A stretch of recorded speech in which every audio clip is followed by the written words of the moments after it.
శ్రీ రామకృష్ణ ప్రభ ఛానల్ను చూడండి, మాసపత్రికను చదవండి.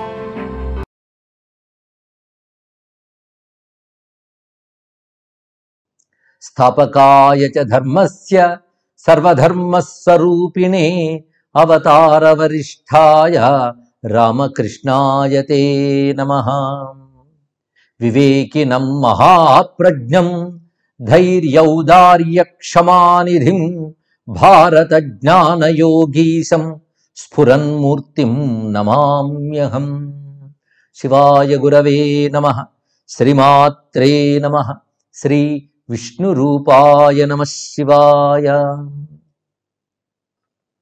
మహాత్ముల జీవన కాంతి ప్రసరించేటువంటి వైభవాన్ని చెప్పుకుంటూ వస్తున్నాం. స్వామి వివేకానంద వ్యక్తిత్వ వైభవం, వివేకానందుల వారి యొక్క జననం, వారి నామం నరేంద్రనాథుడు. ఆ తర్వాత ఆయన రామకృష్ణ పరమహంసని చేరడం, ఆయన ద్వారా మనస్సులో ఉన్నటువంటి అనేకమైనటువంటి సందేహాలకు, తర్కాలకు కూడా అనుభవ రూపమైన సమాధానం లభించింది. అనుభవ రూపమైన సమాధానం, అంతేగాని ఒక విషయాన్ని ప్రశ్నించినప్పుడు అతడు మళ్ళీ వాక్కులతో వివరించినప్పుడు వచ్చే క్లారిటీ కాదు. అనుభవం ద్వారా ఆ సమాధానాన్ని పొందాడు మహానుభావుడైనటువంటి నరేంద్రుడు. రామకృష్ణ పరమహంస ఆయనలో ఒకానొక కారణం కోసం జన్మించిన దివ్యత్వాన్ని గుర్తించారు. ఆ దిశగా ఆయన ప్రేరణ చేస్తున్నారు అని మనకు తెలుస్తున్నది. అదేవిధంగా రామకృష్ణ పరమహంస అనారోగ్య కారణంగా కలకత్తా నగరంలో కాశీపూర్ అనే ప్రాంతంలో ఉన్న సమయం శిష్యులకు చాలా ముఖ్యమైనటువంటి కాలం అది. ఆ సమయంలోనే గురువుగారి ద్వారా అనేక మంది వివిధమైన దీక్షలు తీసుకున్నారు. కొందరికి స్పర్శ మాత్రం చేతి దీక్షనిచ్చారు, కొందరికి మంత్రోపదేశం చేశారు, మరికొంతమందికి దృష్టితో ఆయన దీక్షను అనుగ్రహించారు. ఒక్కొక్కరిని ఒక్కొక్క విధంగా ఆయన దీక్షలు ఇచ్చారు. అంతేకాదు వారందరూ కూడా దీక్ష పొందిన వారు గృహస్థ సన్యాసులు ఉన్నారు, గృహస్థులు ఉన్నారు, సన్యాసులు ఉన్నారు. అంతకు మునిపే దక్షిణేశ్వరంలో దీక్షలు పొందిన వాళ్ళు కూడా ఉన్నారు. కానీ ఇక్కడ ప్రత్యేకించి అంతవరకు నరేంద్రుడితో మాటలు, స్పర్శ ఇత్యాదులు జరిగాయి. కానీ ఇక్కడ నరేంద్రుడికి ఆయన ఇచ్చినటువంటి అనుగ్రహం చాలా విశేషమని నిన్ననే మనం చెప్పుకున్నాం. తన అవతార పరిసమాప్తికి ముందే ఆయన తన శక్తుల్ని నరేంద్రులకు ప్రవేశింపజేశారు. అంటే ఒక మహాకార్యం కోసం అవతరించినటువంటి నరేంద్రునికి ఆ కార్య సాఫల్యం కోసం తన శక్తులను ధారపోశారు. ఇది తర్వాత నరేంద్రుని జీవితంలో మనకి ఆ శక్తుల యొక్క సహాయం ఎలా లభించిందో తెలుస్తుంటుంది. విశేషించి ఆ శక్తులు ధారపోయక ముందే కొన్ని రకాల ప్రత్యేక అనుభవాలు ఆయనకు కలిగాయని చెప్పుకున్నాం. అందులో ఒకటి నిర్వికల్ప సమాధి అనుభవం. ఆ నిర్వికల్ప సమాధి అనుభవానికి పూర్వమే ఒకరోజు ఆయన సాధన చేసుకుందామని గురువుగారు కాశీపూర్లో ఉన్న సమయంలోనే ఒక మిత్రుడితో కలిసి ఆయన మళ్ళీ దక్షిణేశ్వరం వెళ్ళాడు నరేంద్రుడు. ఆ మిత్రుడితో కలిసి అక్కడ రాత్రి వెళ్ళి ధ్యానానికి కూర్చున్నారు. ఆ ధ్యానంలో నరేంద్రుడితో పాటు వెళ్ళిన ఆయన పేరు గిరీష్. కానీ ఆయన కొంతసేపు ధ్యానం చేసి మరి చేయలేక వచ్చేసాడు ఆయన, ఎందుకంటే దోమలు విపరీతంగా ఉన్నాయి. కానీ నరేంద్రుడిని చూసేటప్పటికల్లా నరేంద్రుడి చుట్టూ దుప్పటి పరిచినట్లుగా దోమలు వ్యాపించిపోయాట. అయినా నిశ్చలంగా ఉన్నాడు. ఆయన ఎంతసేపు పిలిచినా పలకలేదు నరేంద్రుడు. ఆయన కుదిపితే ఒక కర్ర దుంగ పడ్డట్టు పడిపోయాటండి. అయినా ఆయనకు తెలియలేదు. చాలాసేపటి తర్వాత తిరిగి బాహ్యస్మృతికి వచ్చాడంటే ధ్యానంలో నిలుకడ పొంది సమాధి స్థితి పొందడం అనేటువంటి ఒక స్థిరత్వానికి లభించింది. ధ్యానం సామాన్యమైన అంశం కాదు. ధ్యానంలో మనస్సు పూర్తిగా బాహ్యస్మృతిని విడిచిపెట్టి లక్ష్యమైనటువంటి దానిని నిలబడాలంటే ఏకాగ్రత యొక్క పూర్ణ దశయే ధ్యానం. ఇది తెలుసుకోవాలి. ఏకాగ్రత ప్రారంభ దశలో పొందడం కూడా చాలా మందికి కష్టం. క్షణకాలం ఏకాగ్రత చాలు దివ్యానుభూతిని ఇస్తుందండి. ఇది బాగా తెలుసుకోవాలి. ఏకాగ్రతగా శక్తి ఉన్నది. దేన్ని ఉద్దేశించి మనం జపం చేస్తున్నామో లేదా ధ్యానం చేస్తున్నామో దాని యందు క్షణకాలపు ఏకాగ్రత కూడా గొప్ప అనుభూతినిస్తుంది, గాఢమైన అనుభూతినిస్తుంది. క్షణకాలపు ఏకాగ్రత క్షణకాలపు అనుభూతినిచ్చిన దాని గాఢత ఉంటుంది. అది జీవ సంస్కారాన్ని మార్చుతుంది. అలాంటిది మహానుభావుడు అటువంటి ఏకాగ్రతతో బ్రహ్మతత్వంతో అంత తాదాత్మ్యం చెందాడు. అంటే అందుకే జన్మతః ధ్యాన సిద్ధుడు అని చూసిన వెంటనే పరమహంస గారు అన్నమాట ఈ సమయంలో మనం గుర్తు తెచ్చుకోవాలి. అంతేకాదు ఒకప్పుడు ధ్యానం చేస్తున్నప్పుడు తనకు కలిగిన అనుభూతిని కాశీపూర్లో ఉన్నటువంటి గురువు గారితో తెలియజేశాడు. అదేమిటంటే త్రికోణ రూపంలో ఒక ప్రకాశమైన అద్భుత కాంతి నాకు కనిపించింది అన్నారు. వెంటనే ఆయన సంతోషించి, నాయన నువ్వు బ్రహ్మయోనిని దర్శించావన్నాడు. బ్రహ్మయోని అంటే సర్వజగత్తుకి కారణమైన బ్రహ్మశక్తి. అది శక్తి.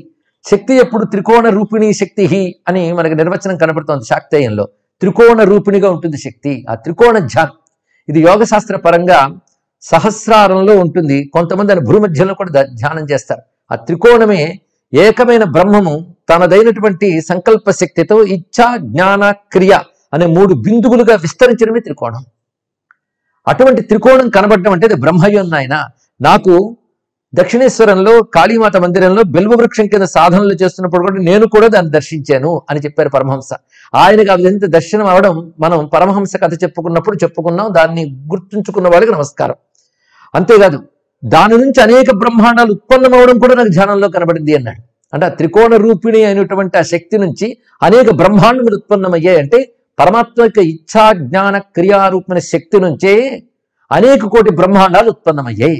కనుక ఆ త్రికోణ రూపిణి శక్తియే అనేక కోటి బ్రహ్మాండ జనని. అది త్రిపుర అని చెప్పబడుతున్నది. ఆ దర్శనం పొందాడు మహానుభావుడైనటువంటి నరేంద్రుడు. అంతేకాదు ఒకరోజు ధ్యాన సమయంలో ఇడాపింగళ కార్యకలాపం కూడా దర్శనమిచ్చింది. అంటే ధ్యానం స్థిరపడితే ఏది కనబడితే దాన్ని అనుభవించడమే. ఎందుకంటే అది ఊహించినది కాదు, అది దర్శనం. అది ధ్యానం స్థిరపడిన వాడికి కనబడేది ఊహ కాదు, దర్శనములు. అదేవిధంగా కుండలిని శక్తి జాగృతి చెందడం కూడా అనుభవానికి తెచ్చుకున్నాడు. అటువంటి నరేంద్రుని చూసి నీకు మంత్రోపదేశం చేస్తున్నానని అప్పుడు మంత్రోపదేశం చేశారండి. రామకృష్ణులకు అత్యంత ఇష్టమైన మంత్రం ఏంటంటే రామమంత్రం. ఆ తారక రామ మంత్రాన్ని నరేంద్రుడికి అనుగ్రహించారు. మొదటి నుంచి రాముడు అంటే చాలా ఇష్టం నరేంద్రుడికి. రాముడి యొక్క వ్యక్తిత్వం అన్నా రామ కథ అన్నా ఆ ఇచ్చినటువంటి ఆ మంత్రాన్ని పొందిన వెంటనే ఆనంద పారస్యంతో ఆయన ఒక తాదాత్మ్య స్థితిని అనుభవించాడు. మొదట్లో రామనామం అనుకోవచ్చు, కానీ మొదట అనుకున్న నామమే గురువిచ్చిన తర్వాత మంత్రశక్తితో ఉంటుందండి. అది తెలుసుకోవాల్సింది. చిన్నప్పటి నుంచి రామనామం భజన చేస్తాం, కానీ గురువు ద్వారా అది పొందినప్పుడు అది మంత్రం అవుతుంది. మంత్రం అంటే శక్తివంతమైన శబ్దం అవుతుంది. అప్పుడు దాని వైభవం అంతా ఇంత కాదు. ఉత్తమ సాధకుడు గురువుపై శ్రద్ధ కలిగినటువంటి వాడు, మంత్రంపై భక్తి కలిగినటువంటి వాడు దాని అనుభవానికి తెచ్చుకోగలడు. అటువంటి గురుశ్రద్ధ మంత్రభక్తి ఈ రెండు ఉండాలి. యస్య దేవే పరాభక్తి యథా దేవే తథా గురు అని కఠోపనిషత్తు చెప్పినట్లుగా ఈయనకి గురువుపైన అంత భక్తి ఉన్నది, మంత్రంపై అంత భక్తి ఉంది కనుకనే ఆయనకు ఆ మంత్రం ఉపదేశించిన వెంటనే దివ్యానుభూతినిచ్చేసింది.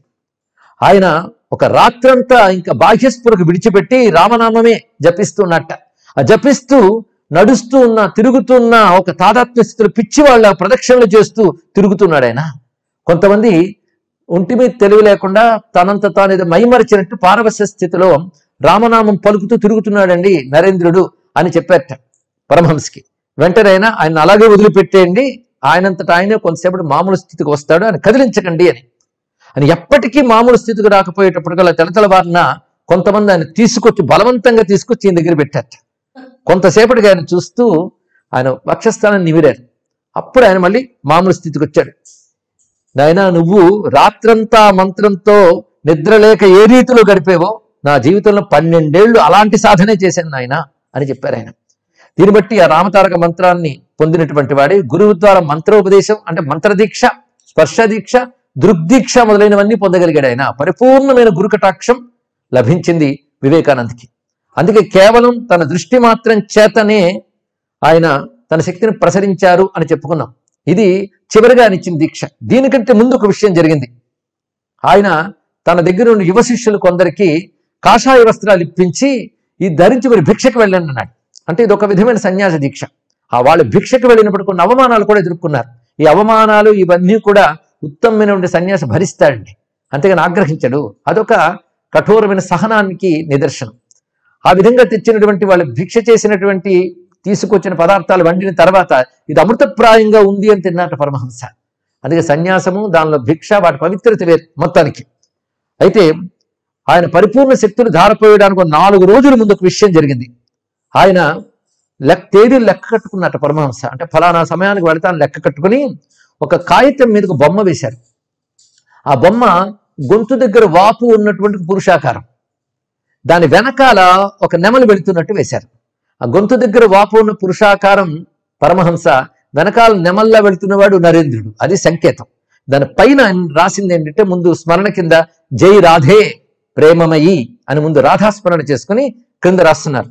ఈ నరేన్ లోకానికి ఉపదేశిస్తాడు, అన్ని చోట్లకు వెళ్ళి సత్యాల్ని చాటి చెబుతాడు అని వంగ భాషలో రాశారండి. ఇప్పటికీ దానిని ఒక విలువైనటువంటి జ్ఞాపిక కింద భద్రపరిచి ఉంచారు రామకృష్ణ సంఘం వారు. దొరుకుతుంది, ఫోటోల రూపంలో కూడా దొరుకుతుంది. నరేన్ లోకానికి ఉపదేశిస్తాడు, అన్ని చోట్లకి వెళ్ళి సత్యాల్ని చాటి చెబుతాడు. అప్పటి వరకు ఆయనకి విదేశాలకు వెళ్ళాలని కానీ దేశంలో కానీ తిరగాలి, జ్ఞానాన్ని బోధించాలి లక్ష్యాలు లేవు నరేంద్రుడికి. కేవలం సాధన చేయాలి, ఉత్తమ సత్యం ఏది ఉందో ఆ ఈశ్వరుని అనుభూతి పొందాలి, సాక్షాత్కారం పొందాలని తపన తప్ప ఏమీ లేవు. కానీ ఆయన జీవితం యొక్క లక్ష్యాన్ని స్పష్టంగా చెప్పేశారు ఇక్కడ పరమహంస. నరేంద్ర లోకానికి ఉపదేశిస్తాడు, అన్ని చోట్లకి వెళ్ళి సత్యాన్ని చాటి చెబుతాడు అని రాశారు. అది చూసి నరేంద్రుడు నిరాకరించట. ఇవన్నీ నా వల్ల సాధ్యం కాదు అన్నట్టు. అంటే ఆయనకి బహిర్ముఖత్వం పెద్ద ప్రీతి పోయిందండి. ఆ కారణం చేత మాట అన్నాడు. కానీ నువ్వు చేసి తీరాలని ఆయన కాలక్రమంలో నా శక్తులు నీ ద్వారా వ్యక్తమవుతాయన్నారు పరమహంస. ఇది గుర్తుపెట్టుకోవాలి. కనుక తర్వాత నరేంద్రుడు వివేకానందగా చూపించినటువంటి అద్భుతాలన్నీ ఆయన గురువు చేయించినవే. ఇది తెలుసుకోవాల్సింది. కనుక నరేంద్ర విజయం అంటే రామకృష్ణ విజయమే. ఇది గమనించుకోవాల్సినటువంటి అంశం.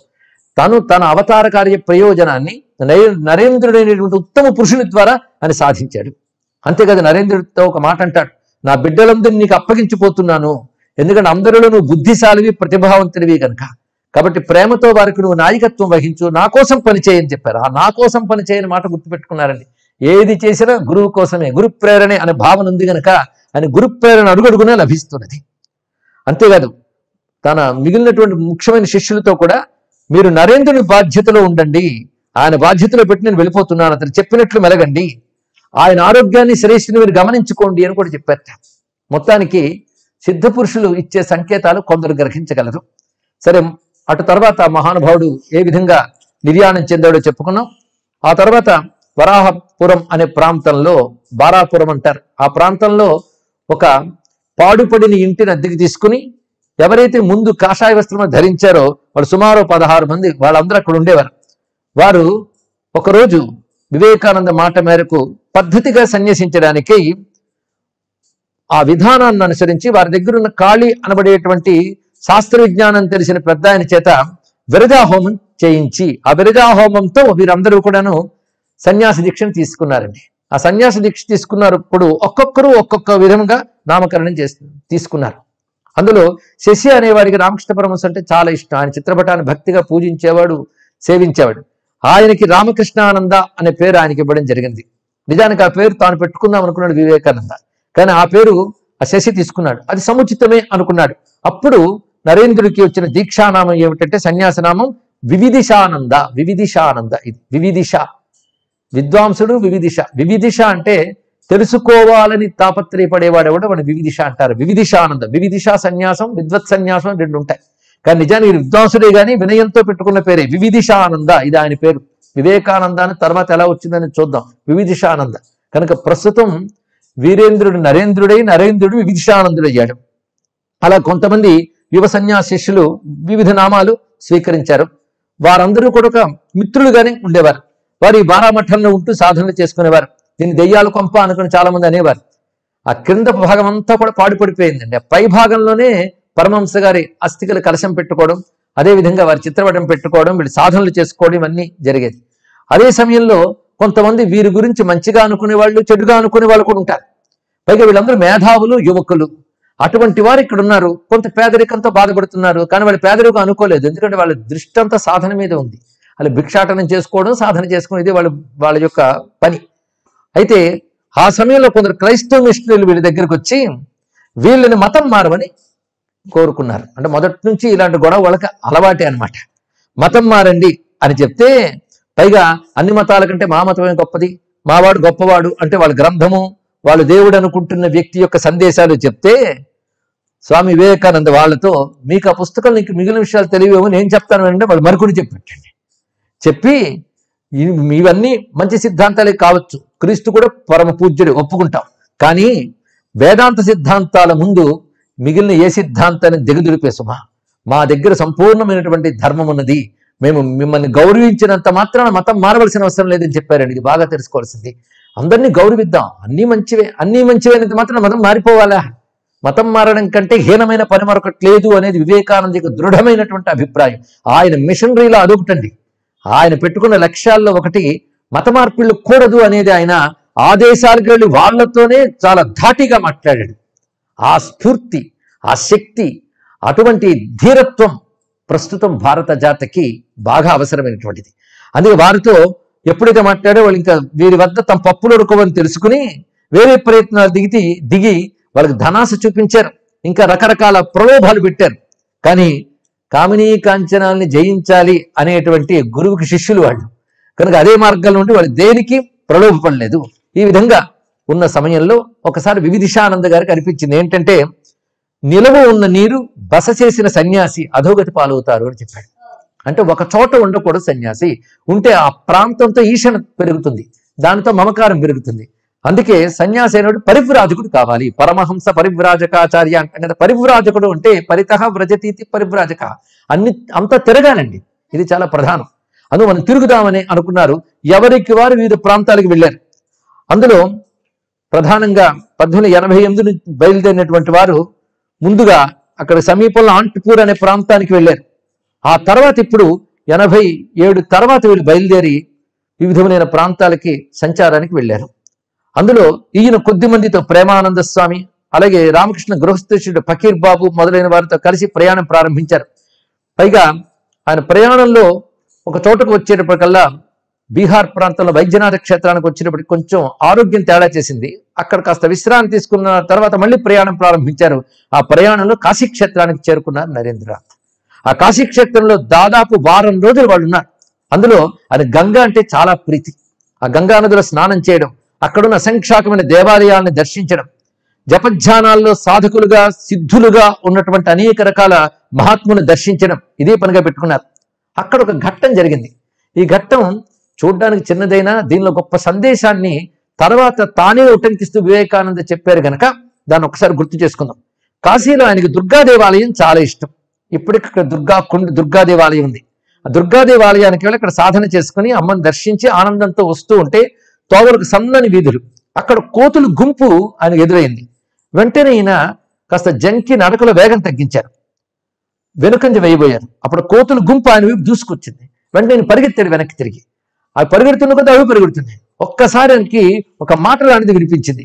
ఏమనంటే, ఏమిటి అలా పరిగెడుతున్నావు, ఆగు, ప్రతిఘటించు అనొక మాట వినబడింది. వెంటనే వాటి వైపు తిరిగి ఆగి అలా నిలబడ్డాడు. ఆ ధైర్యంగా నిలబడగానే అవి జంకి వెనక్కి పారిపోయాయి అని చెప్పారు. ఈ విషయాన్ని గుర్తు చేస్తూ ఒక మాట అంటారు, సమస్యలు, భయాలు, భావాలు కూడా ఇలాంటివే. మనం పరిగెడుతున్నంత కాలం తరుముతూనే ఉంటే మనం దృఢంగా నిలబడితే అవే పోతాయి. ఇది ఆయన తర్వాత యువతరానికి ఇచ్చిన గొప్ప సందేశం.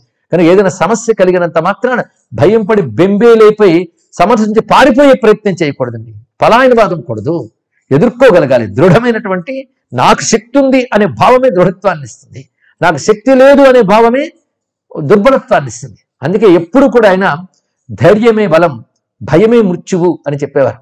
అది మాభీహి అనేటువంటి ఉపనిషత్ వచనాన్ని తర్వాత అనేక చోట్ల ఉటంకించాడు. యువతికి చాలా ముఖ్యమైన అంశం. ఎందుకంటే ఇప్పుడు అనేక మంది లేని ఊహించుకు భయపడతారు. సంఘటన కంటే భయాలు ఎక్కువ. ఈ భయాలతో సాధనల్లో కూడా దెబ్బతింటున్న వాళ్ళు ఉంటారు. అదే భయాలకి ఎప్పుడూ కూడా మనం లొంగిపోకూడదు, వాటిని నిర్భయంగా ఎదుర్కోవాలి, దానికి తగ్గ ధీరత్వం ఉండాలి అని దీని నుంచి సందేశాన్ని కూడా చెప్పారు. ఇదే సమయంలో ఆయన ఉన్నప్పుడు ఎంత ఆనందంగా కాశీలో తిరిగారంటే 1868 జనవరిలో అంతకుముందు రామకృష్ణ పరమహంస దర్శించిన మహాత్ముని, అంటే 1868లో రామకృష్ణ పరమహంస దర్శించిన మహాత్ముని ఈయన దర్శించారండి కాశీలో. ఇప్పుడు ఆ మహానుభావుడి పేరు త్రైలింగ స్వామి. ఈయన నరేంద్రుడిని వివిధిషానంద త్రైలింగ స్వామిని దర్శించారు. ఈయన గురించే 1868లో రామకృష్ణ పరమహంస చెప్పారు, ఈయన నిజమైన పరమహంస లక్షణాలు ఉన్నాయి అని చెప్పారు. ఆయన అప్పుడు మణికర్ణిక ఘట్టంలో ఉన్నారు. అయితే అప్పుడు త్రైలింగ స్వామి మౌనంగా ఉన్నారు. ఆయన ఎప్పుడు ఇంచుమించు మౌనమేనండి, సిద్ధ పురుషులు. ఆయన వెళ్ళి దర్శనం చేసుకుని నమస్కరించుకుని ఆనంద పరసుడే వస్తూ ఉంటే తన పక్కన ఉన్న వాళ్ళతో ఆయనే చెప్పాడు నరేంద్రుడు. ఏమనంటే, త్రైలింగ స్వామి వారు ఏం మాట్లాడలేదు, మౌనంగా ఉన్నారు. అలాగే నేను ఉపదేశం ఇవ్వలేదు అనుకోవద్దు, ఆయన మౌనంలోంచి ఒక మహోపదేశం లభించింది అని చెప్పారు. మహాత్ములు ఉపదేశం అంటే మాటలా అండి? మాటలు కాదు ఉపదేశం, మహాత్ముల యొక్క అనుగ్రహమే ఉపదేశం. అయితే గ్రహించే సంస్కారం లేని వాడికి మాటలు చెప్పినా గ్రహించరు, అది వేరే విషయం. గ్రహించగలిగి ఉదాత్తత కలిగిన వారికి మౌనం నుంచి కూడా సందేశం లభిస్తుంది. అదేవిధంగా అక్కడ ఎంతమంది కాశీక్షేత్రంలో మహానుభావులు ఉన్నారో ఆ దృష్టితో వెళ్ళిన వాళ్ళకి వాళ్ళు కనబడతారండి. అలాంటి సాధనా దృష్టితో వెళ్ళిన వాళ్ళకి తప్పకుండా కాశీ నిరాశపరచదు, ఇది తెలుసుకోవాలి. ఆ వారణాసిలోనే భాస్కరానంద అనబడేటువంటి ఒక మహాత్ముని దర్శించాడు. ఆయన దిగంబరంగానే జీవించేవాడు. ఆయన ఒక సిద్ధ పురుషుడు. ఆయన దర్శించాడు. ఆయన దర్శించి మాట్లాడుతుంటే ఆ మాట అన్నట్ట, ఈ రోజుల్లో కామినీ కాంచాలను జయించిన వాడు ఎవడు కనబడ్డయ్యా అంటే, అలా అనకండి, మా గురువు గారు అలాంటి వారు అంటూ పరమానందంగా విశానంద రామకృష్ణ పరమహంస గురించి చెప్పారట. అది విని నవ్వారే, ఆనందంగా నవ్వి, నాయనా నీ నాలుగు మీద సరస్వతీదేవి కొలువై ఉంది, నీకు మహోజ్వలమైన భవిష్యత్తు ఉంది, నీ వల్ల లోకానికి చాలా మేలు జరుగుతుంది అని చెప్పారు. అదేవిధంగా వీళ్ళ సోదర సన్యాసి అంటే వీళ్ళతో పాటు సన్యాసమిత్రుడైనటువంటి అఖండానంద ద్వారా కాశీలో ప్రమదాదాస్ మిత్ర అనే సంస్కృత పండితుడితో మంచి స్నేహం కుదిరింది స్వామీజీకి. మన స్వామీజీ అని ఇక్కడ పిలుచుకుంటూ ఉన్న వివేకానంద అయ్య వరకు కూడా, ఎందుకంటే స్వామీజీ అని పిలిచేవారు ఆయన అందుకు. అలాగా మిత్రత్వం ఏర్పడింది. వారు అనేక శాస్త్ర విషయాలు చర్చ చేసేవారట. అటు నుంచి కాశీ నుంచి అయోధ్య, లక్నో మీదుగా ఆగ్రా వెళ్ళారు. అటు నుంచి బృందావనం వెళ్ళారు. ఈ బృందావనంలో కొంతకాలం ఉన్నారు. ఆ బృందావనంలో కాలినడకను చాలా నడిచారు. అక్కడ ఆయన బృందావనంలో రాధాకుండలో స్నానం చేయడం, ఆ రాధాకృష్ణ స్మరణతో అనేక మంది బృందావన యోగులను చూసి ఆనందపడ్డం, ఆ బృందావనంలో కృష్ణానుభూతిని పొందడం ప్రత్యేకమైన ఘట్టం. అంతేకాదు ఆయన 2 సమయాల్లో అక్కడ ఇబ్బంది ఎదురైనప్పుడు రాధాదేవి అనుగ్రహించడాన్ని ఆయన అనుభవించారండి. 2 మార్లు రాధా అనుగ్రహాన్ని పొందారు. అవన్నీ వివరిస్తే పెద్ద కథ అవుతుంది. మొత్తానికి జై రాధే జై కృష్ణ అంటూ సంచరించేవారట. అక్కడ రాధాదేవి కారుణ్యానికి ఆయన స్పందించారు, కారుణ్యాన్ని అనుభవించాడు. ఒకప్పుడు రాధాదేవి విషయంలో సందేహించిన వాడికి రాధాదేవి యొక్క సత్యత్వాన్ని, ఉనికిని అనుభవానికి తెచ్చారు పరమహంస. ఇప్పుడు బృందావనంలో అనుభూతిని పొందాడు ఆయన. ఇక్కడ రాధాదేవి అనుగ్రహాన్ని, కృష్ణానుగ్రహాన్ని పొందారు. అక్కడి నుంచి ఆయన హరిద్వార్ చేరుకున్నారు. ఆ హరిద్వార్లో హాత్రస్ అనేటువంటి రైలు నిలయంలో ఆయన కూర్చుని అలసటతో ఆకలితో ఉంటే అక్కడ స్టేషన్ మాస్టర్ శరత్చంద్ర గుప్తా ఆయన ఈయన వద్దకు వచ్చి తేజస్సు చూసి కొద్దిసేపు మాట్లాడి తన ఇంటికి తీసుకెళ్లి భోజనం పెట్టాడు. అంతేకాదు నేను మీకు శిష్యుణ్ణి అయిపోతానని చెప్పాడు. అక్కడి నుంచి ఈయన ప్రయాణంలో ఆయన అనుసరిస్తూ కొంతవరకు వచ్చారండి. ఆ అనుసరించేటప్పుడు ఈయన సాధన చేసుకోవడం, ధ్యానం చేయడం అంతా గమనించాడు. హిమాలయాల వైపు సాగింది వాళ్ళ ప్రయాణం. ఒక చోట ఈయన ఏదో కలతగా ఉన్నట్టు కనబడ్డారట స్వామీజీ.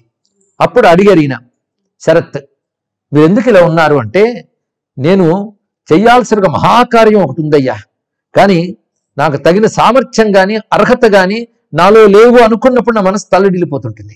ఆ పని సామాన్యమైంది కాదు. అదేంటంటే నా మాతృదేశాన్ని పునర్నిర్మించవలసిన కార్యక్రమం. అంటే భారతదేశానికి మన పూర్వవైభవం రావాలి. ఎందుకంటే ఈ భారతదేశం గొప్పతనం ఆధ్యాత్మికత అది అడుగంటిపోతుంది.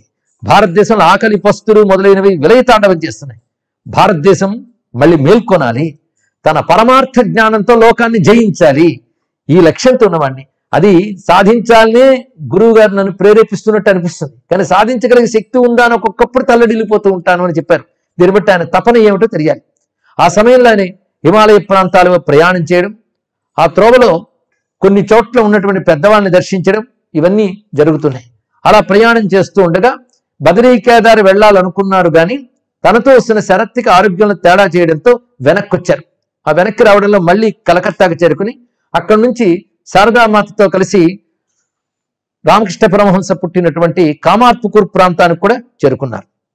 ఆ తర్వాత మళ్ళీ ప్రారంభించారండి యాత్ర.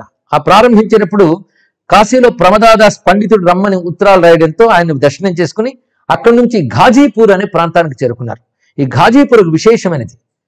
వీటి గురించి అంశములు తర్వాత వివేకానంద తన ప్రసంగాల్లో ఉట్టంకిస్తారు. అందుకే ఆయన ఉటంకించిన అంశాల్లో కొన్ని అనుభవాలు ఆయన ముందు అనుభవించడం మనం ఇక్కడ చెప్పుకుంటున్నాం. ఆ ఘాజీపూర్లో ఒక మహానుభావుడి పేరు విన్నాడు. ఆయన దర్శించాలని వెళ్ళాడండి. ఆయన పేరు పౌహరీ బాబా. ఆయన్ని చేరుకున్నాడు. ఆయన ఎటువంటి వాడంటే ఆయన గుహలో ధ్యానమగ్నుడే ఉంటాడు. కొన్ని నెలల వరకు కూడా ఆయన ఆహారాదులు స్వీకరించడు, బయటికి రాడు. ఎప్పుడైనా ధ్యానం నుంచి కాస్త బహిర్ముఖుడైనప్పుడు మాత్రం వచ్చి గుహ పైన కూర్చుంటాట. కూర్చుని ఏం చేస్తాడంటే తన దగ్గరికి దర్శించడానికి వచ్చే వాళ్ళకి తాను ఉపచర్యలు చేస్తాడు. ఆ నిరంతరం రామునికి పూజ చేస్తూ ఉంటాడు. ఆ రామ విగ్రహాలకు పూజ చేసుకోవడం, హోమాలు నిర్వహించడం ఇవి చేస్తుంటాడు. ఆయన దగ్గరికి వెళ్ళేటప్పటికల్లా ఆయన దగ్గర ఉన్నటువంటి ఆ రాముల వారి చిత్రపటాలు వాటి పక్కన రామకృష్ణ పరమహంస చిత్రపటం కూడా ఉంది. అది చూశారు విభీషానంద. మొత్తానికి ఆయన కొంచెం బలమైనటువంటి శరీరంతో ఉంటారు. ఆహారం తీసుకోరు ఆయన. ఎప్పుడైనా ఆహారం ధ్యానంలో ఉన్నప్పుడు అసలు ఆహారమే లేదు. ఆ ధ్యాన రూప సమాధి కొన్ని నెలల వరకు ఆయన గుహలోనే అలాగే ఉండిపోతాడు. ఇలాంటి మహాత్ములకి భారతదేశంలో నేటికి కొదవలేదు, కానీ అంత తేలిగ్గా కనబడరు. అన్వేషకులుగా, సాధకులుగా, వైరాగ్యంతో తిరిగే వివిధిషానందుల వారే శ్రమించి వెళ్ళి వాళ్ళని దర్శిస్తున్నారంటే సామాన్యులు అంత తేలిగ్గా కుతూహలంతో వారిని దర్శించలేదు. తెలుసుకోండి, కుతూహలం కంటే శ్రద్ధ ఉండాలి. అంతేకాదు సాధనారూపమైన ఒక తపన ఉండాలి. అటువంటి వారికి మహాత్ముల దర్శనం అవుతుంది. ఒక్క మహాత్ముడి దృష్టి మన మీద పడ్డప్పటికీ కూడా జీవితంలో ఆధ్యాత్మికంగా పురోగతి వస్తుంది, పరివర్తన వస్తుంది. ఇది తెలుసుకోవాల్సినది. ఆయన ఆహారం ఏంటయ్యా అంటే బాహ్యస్పృహ వచ్చాక పిడికడు వేపాకులు, కొన్ని మిరియాలు కలిపి తింటూ ఉంటారు. ఇదే ఆయన ఆహారం. ఆయనతో ఈయన దర్శనం చేసుకున్నాడు. ఆయనకు ఒక్క కన్నే కనబడుతూ ఉంటుంది. పైగా శ్రావ్యమైన కంఠస్వర ఆయనకి. ఆయన గురించి చెప్తూ అంటారు, ఈయన యోగ శాస్త్రానికి ఒక ఉదాహరణ పహరీభావ. ఆయన పవిత్రత, వినమ్రత, ప్రేమ, యోగం ఈ 4 మూర్తీభవించినట్టు కనబడతారు. ఆయన ప్రశాంతంగా ఉంటారు. ఆయన సన్నిధిలోనే ఆ ప్రశాంతత లభిస్తుంది అని చెప్పారు.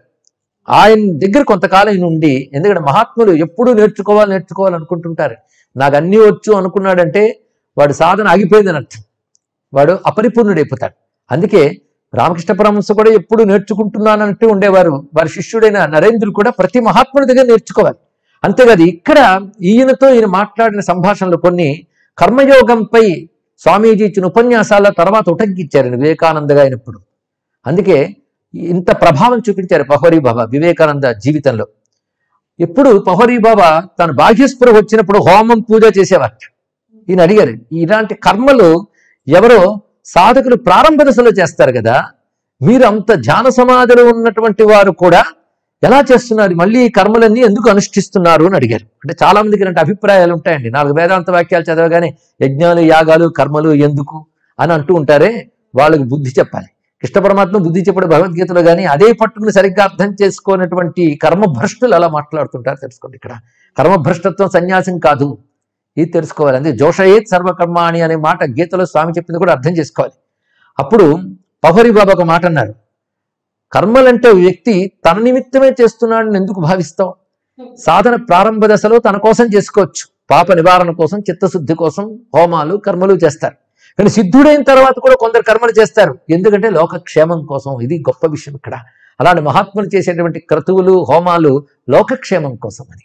అందుకే శరీరేంద్రియములన్నీ పనిచేస్తున్నప్పుడు వాటిని వ్యర్థంగా ఉంచలేదు, లోకక్షేమం కోసం క్రతువులు చేస్తారు. ఇదే లోక సంగ్రహార్థం అనే మాట ఉన్నదండి.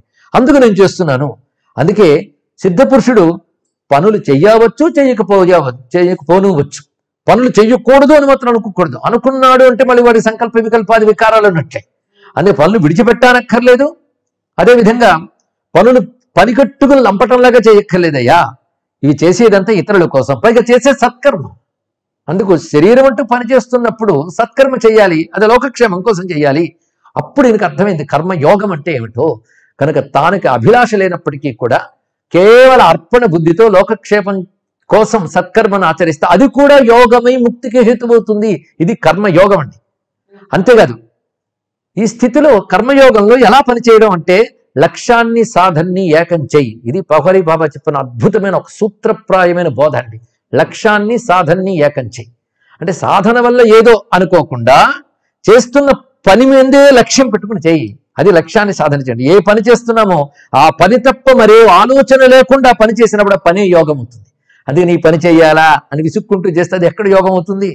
ఏ పని చేస్తున్నామో దాని అందే ఒక ఆరాధన కింద లక్ష్యం పెట్టి చేస్తే అదే గొప్ప యోగం అవుతుంది అని గొప్ప మాటని చెప్పాడండి.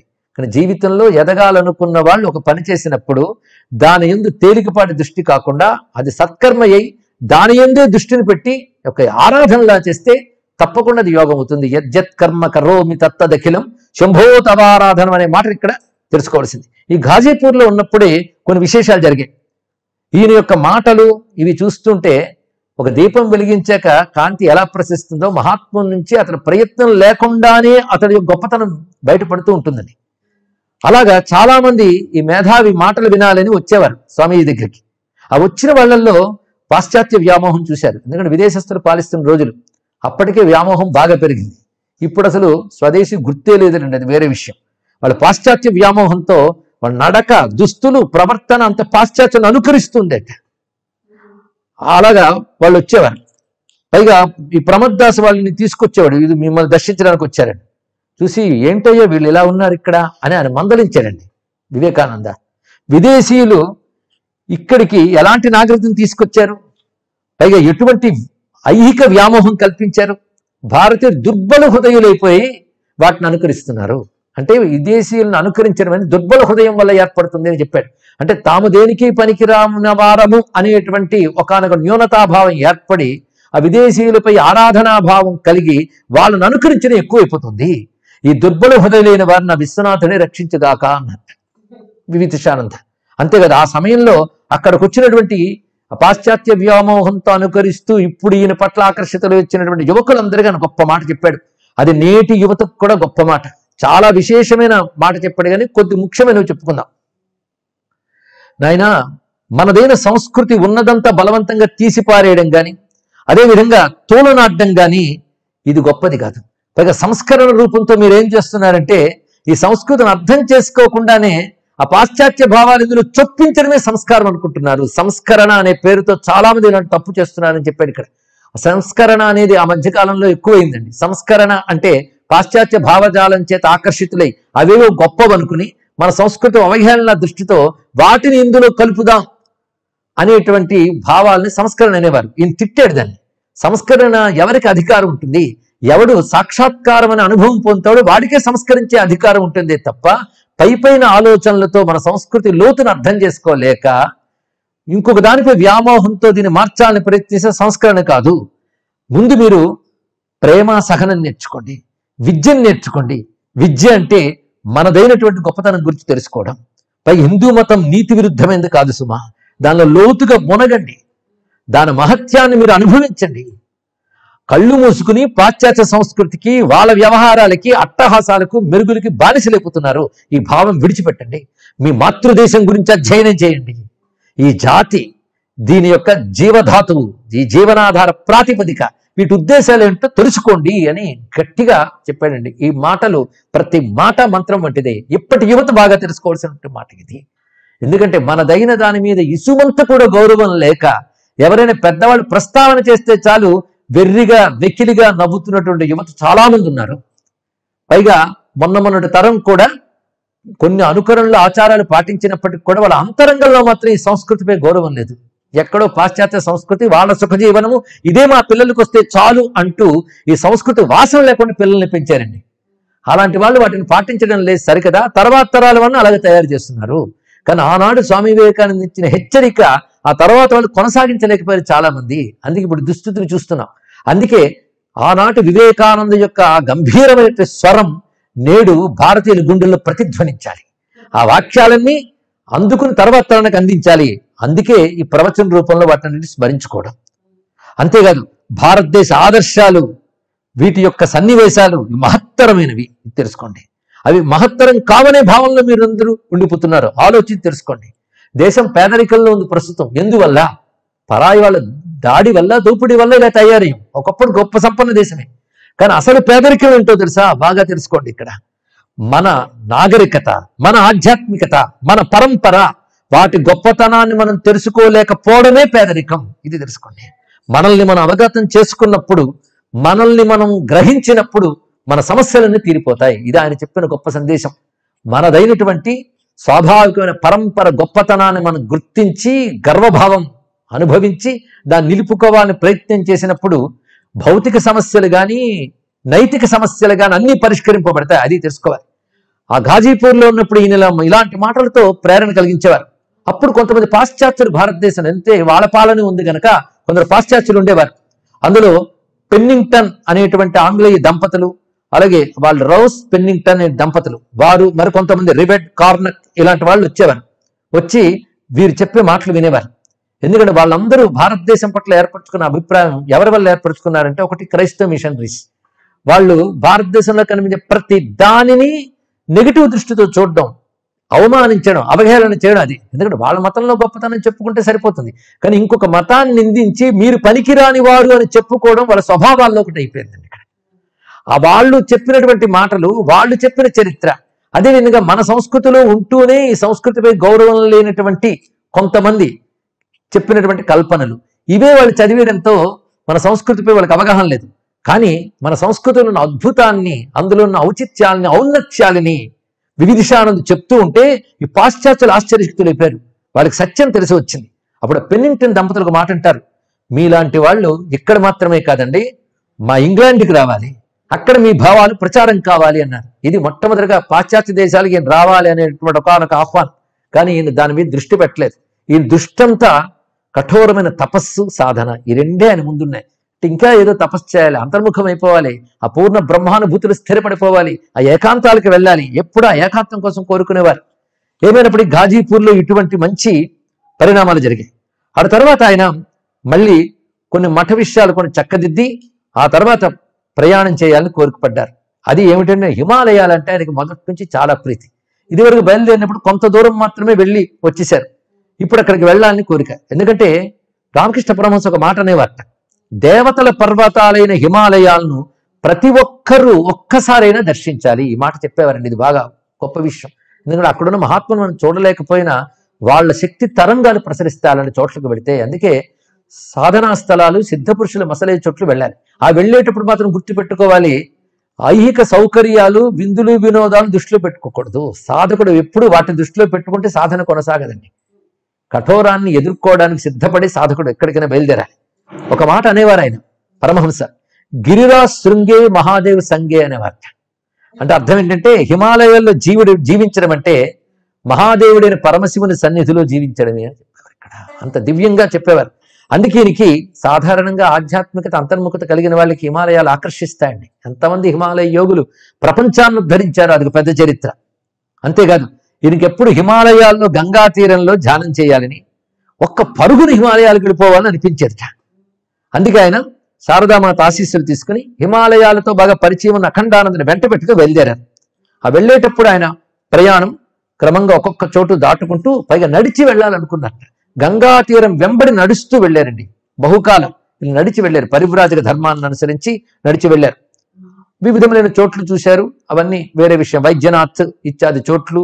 అదేవిధంగా ఆయన అల్మోరా మొదలైన ప్రాంతాలకు చేరుకున్నారు. అల్మోరా పరిసర ప్రాంతాలు చాలా విశేషమైనటువంటి సిద్ధభూములు.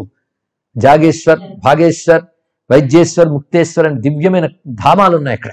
అక్కడ కాక్రీ ఘాట్ అనే ఒక చోటు ఉంది. అక్కడ రమ్యమైనటువంటి నది ప్రవహిస్తుంది. కోసి, సూయల్ అనే చిన్న నదులు సంగమిస్తాయండి. అందమైన కొండ ప్రాంతం. ఆ సంగమ స్థలం దగ్గర ఒక పెద్ద రావి చెట్టు ఉంది. ఆ రావి చెట్టు చూడగానే ఎంతో ఆనందం కలిగింది. ఇక్కడ ధ్యానం చేసుకుని అనువుగా ఉంది అని కూర్చున్నారట. ఎందుకంటే ఇక్కడ సన్నివేశం వివిధిషానంద అంటే నరేంద్రుడి యొక్క జీవితంలో చాలా ముఖ్యమైనది. అందుకే చెప్పుకుంటున్నాను. ఆయనే చెప్తాను జీవితంలో అది ముఖ్య ఘట్టం అని.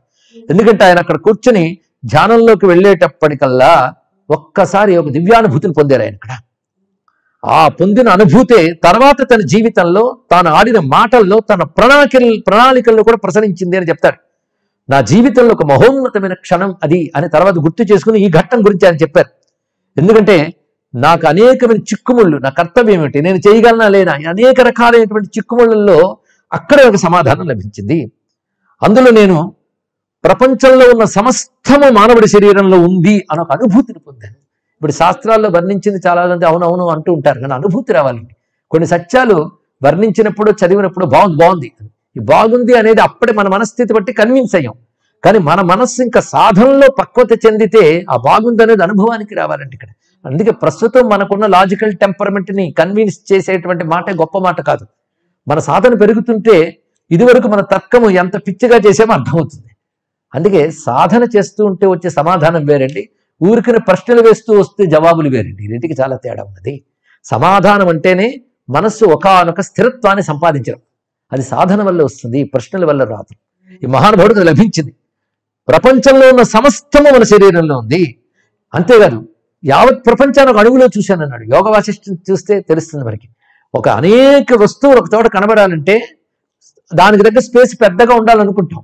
కానీ ఒక ఇసుక రేణువు కంటే చిన్నదైనటువంటి సూక్ష్మమైన ఆకాశంలో కోట్ల బ్రహ్మాండాలు కూడా పుడతాయండి, పడతాయి కూడా. ఇది తెలుసుకోవాలి ఇక్కడ. ఇది లోతైన అంశం. ఇప్పుడు దాని గురించి ప్రవచనం చెప్తే వివేకానంద పక్కకి వెళ్తుంది. కానీ నన్న మాటలో తెలుసుకోవాలి. యావత్ ప్రపంచాన్ని నేను ఒక అణువులో చూశానన్నాడు. ఇది చాలా గొప్ప అంశం. అణువులోనే కోట్ల బ్రహ్మాండాలు కూడా ఉంటాయి.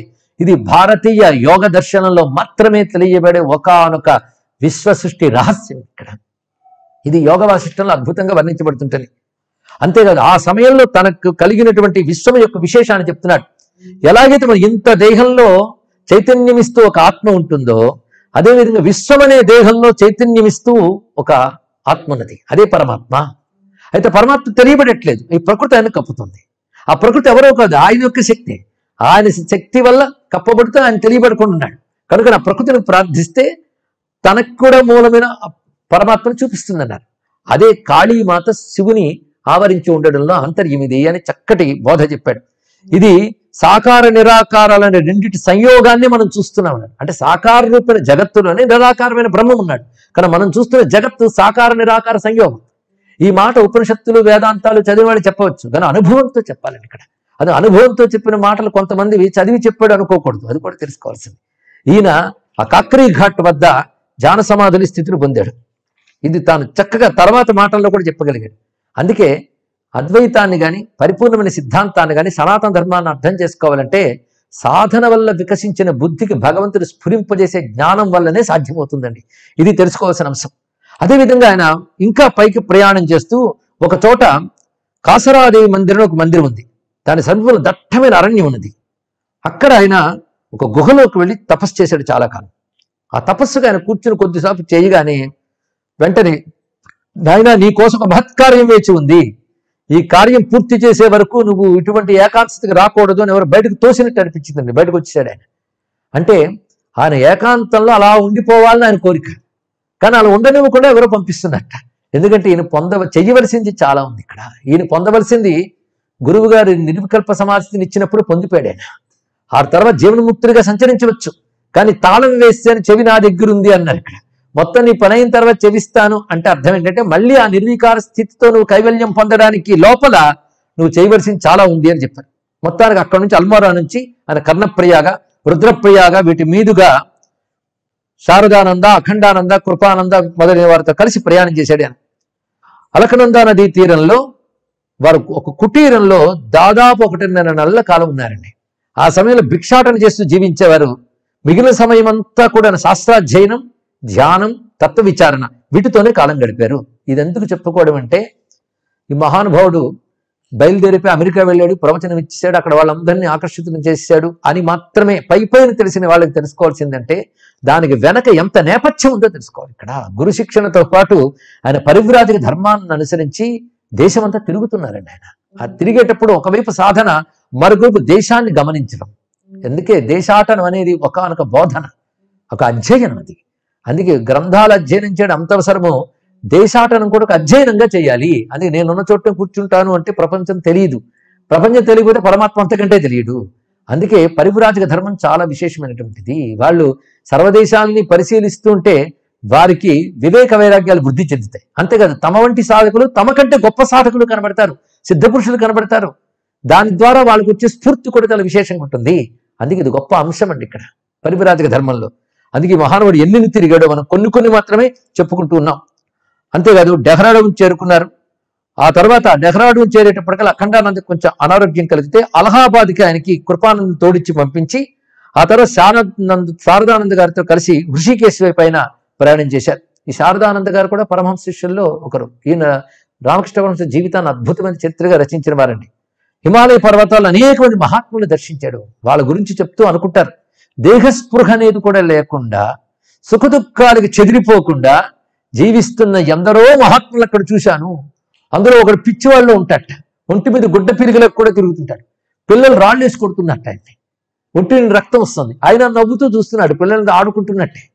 ఈయన వెళ్ళి అయ్యయ్యో అన్న పిల్లల్ని పక్కకి తీసి ఆయన పక్కకి తెచ్చి ఆ నెత్తురు గాయం వల్ల ఏర్పడిన నెత్తురు తొలగించడానికి శుశ్రూష చేస్తున్నట్ట. ఈయన కూడా చూస్తూ నవ్వుతూ ఉన్నట్టు. అంటే రాళ్లు వేస్తున్నప్పుడు ఎలా నవ్వుతూ చూశాడో ఈయన శుశ్రూష చేస్తూ ఆ గాయాలను కడుగుతున్నప్పుడు కూడా అలాగే చూశాట. చూడటమే కాదు, స్వామి అని నమస్కారం చేస్తే అంతా నా తండ్రి లీల అని నమస్కరించి వెళ్ళిపెట్టండి. ఇలాంటి మహాపురుషులు ఆయనకి హిమాలయ యాత్రలో చాలా మంది కనిపించారు. ఆయన చూసిన వాళ్ళని కొంతమందిని గుర్తు తెచ్చుకుంటుంటారు. ఆ కొంతమందిని మనం చెప్పుకోవడానికి కూడా సమయం సరిపోదండి. మొత్తానికి భగవదన్వేషణలో లేదా ఆత్మాన్వేషణలో లేదా పరమార్థాన్ని పొందడమే జీవిత లక్ష్యంగా కలిగినటువంటి సాధనలో ఆ సాధన అసిధారా వ్రతం. ఇది తెలుసుకోవాలి. అంత సామాన్యమైనది కాదండి, కఠోరమైన సాధన. అందుకే క్షురస్య ధారా నిశిత దురత్యయా దుర్గం పథ అని కఠోపనిషత్తు చెప్తున్న వాక్యాన్ని ఈ సమయంలో గుర్తు తెచ్చుకోవాలి. మొత్తానికి అటు తర్వాత మళ్ళీ ఈయన అనేక ప్రాంతాలు సంచారం చేశారు, హిమాలయ పర్వతాలు తాగిపోకుండా. ఎందుకంటే ఆయన్ని ఎక్కడ ఏకాంతానికి వెళ్ళినా మళ్ళీ వెనక్కి తోస్తూ ఒక శక్తి ఉందని ఏదో చెప్పుకుంటున్నాం. ఎందుకంటే ఆయన జీవిత కారణ ప్రయోజనం ఒకటి ఉన్నది, దానివే ప్రేరేపిస్తోంది ఒకానొక శక్తి.